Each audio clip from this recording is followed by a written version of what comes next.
तर यावेळेस गेले 15-20 वर्ष ज्यांनी मुंबईकरांना फसवलं ते आता फसणार नाहीत. आणि म्हणूनच मी मगाशी म्हणालो महायुतीचं मुंबईवर महायुतीचा भगवा झेंडा फडकेल, कामाच्या जोरावर आणि विकासाच्या जोरावर.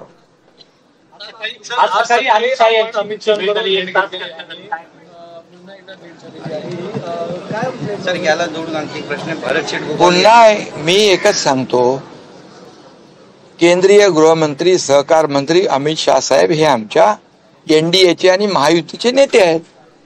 ते काल रायगडवर होते, काल मुंबईत कार्यक्रम होते, आज देखील मुंबईमध्ये होते. त्यांची सदिच्छा भेट घेणं याच्यामध्ये काय राजकारण, काय याच्यामध्ये कुठलंही राजकीय विषयच असला पाहिजे असं काही नाहीये.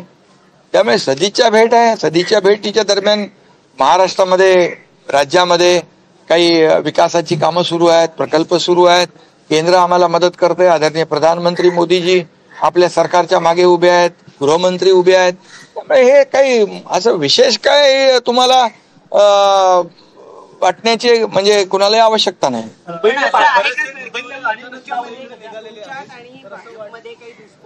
त्या धुसफुसीबद्दल तुम्ही त्यांच्याशी चर्चा केली, मध्यंतरी काही प्रकल्पांवर स्टे आला किंवा काही प्रकल्पांवर चौकशी लागली, त्याबद्दलची काही नाराजी आपण व्यक्त केली आहे का काल आणि आज या 2 दिवसात? आता कालच मी बातम्यांमध्ये ऐकलं की मी असं म्हणालो, मग अमित भाई असं म्हणाले.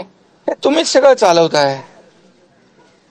धुसफूस नाही, खुशखुश आहे, काही धुसफूस नाही. दादा पण म्हणाले आणि आम्ही काम करणारे लोक आहोत. काम करणारे लोक तक्रारीचं रडगाणं गात नाहीत. आम्ही रडणारे नाही, लढणारे आहोत. असेल काही ते बसून चर्चेतून सगळं सुटणार. रायगडच्या संदर्भात काही सगळं होईल, सगळ्या गोष्टी सुटतील. थेट मुंबईला यायला निघाले सर्व नियोजित कार्यक्रम रद्द करून. आपली काय त्याच्यावर चर्चा पालक अरे मुंबईला आमचं काम तुम्ही फार म्हणजे आमच्या मनामध्ये काय, भरत गोगावलेच्या मनामध्ये काय, कोणाच्या मनामध्ये काय ते तुम्ही बातम्याद्वारे चालवता. अरे तुम्ही हे चालवा ना. आता हे नवीन नवीन प्रवेश होत आहेत, विकास होतोय, चाललंय सगळं कालचं, हे सगळं चालवा. मोर्चा काढणार आहे कारण टँकर चालकांचा संप, टँकर असोसिएशन, आणि त्यावरून तोडगा नाही निघाला. आता मला वाटतं परवाच्या दिवशी केंद्रीय जलशक्ती मंत्री CR पाटील साहेब इकडे आले होते आणि मुंबई महापालिकेच्या आयुक्तांशी चर्चा झाली आहे.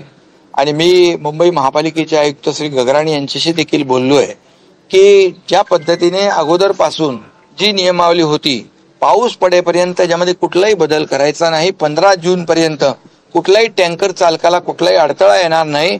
आणि जे टँकरच्या माध्यमातून जे काही पाणी पुरवठा काही भागात होतोय तो बंद होणार नाही. आणि टँकर चालकांना देखील माझं आव्हान आहे आणि विनंती आहे की कुठल्याही परिस्थितीमध्ये यामध्ये पिण्याच्या पाण्याचा किंवा टँकरने पाणी पुरवठा करतो त्याच्यामध्ये कुठले आडेवाडे घेऊ नका, कुठली अडवणूक करू नका. तुम्हाला कुठली अडचण आम्ही सरकार म्हणून आणि महापालिका म्हणून येऊ देणार नाही. आणि मोर्चा कुणी काढायचा? अरे 15-20 वर्ष तुम्हीच होते ना, 15-20 वर्ष तुम्हीच होते. आम्ही तर आमच्या काळात रस्ते धुतले जे ब्रिटिश काळात धुवायचे. आम्ही तर रस्ते धुतले, स्वच्छ केले प्रदूषण कमी करण्याच्या दृष्टीने. तुम्ही तर 15-20 वर्ष तिजोरीत धुतली. आम्ही रस्ते धुतले, रस्ते स्वच्छ केले, तुम्ही तिजोरी साफ केली. हा फरक आहे. त्यामुळे काय कुणाकडे मोर्चा काढताय तुम्ही? एवढे वर्ष काय केलं हा हिशोब या निवडणुकीमध्ये जनता विचारल्याशिवाय राहणार नाही आणि त्याचा हिशोब घेतल्याशिवाय राहणार.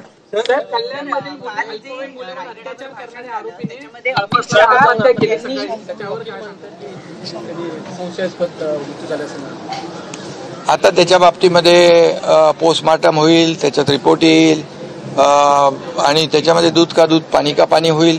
परंतु मी एवढंच सांगतो की ज्या आरोपीने अमानुषपणे एका अल्पवयीन मुलीवर बलात्कार केला होता, अत्याचार केला होता, त्याचे केस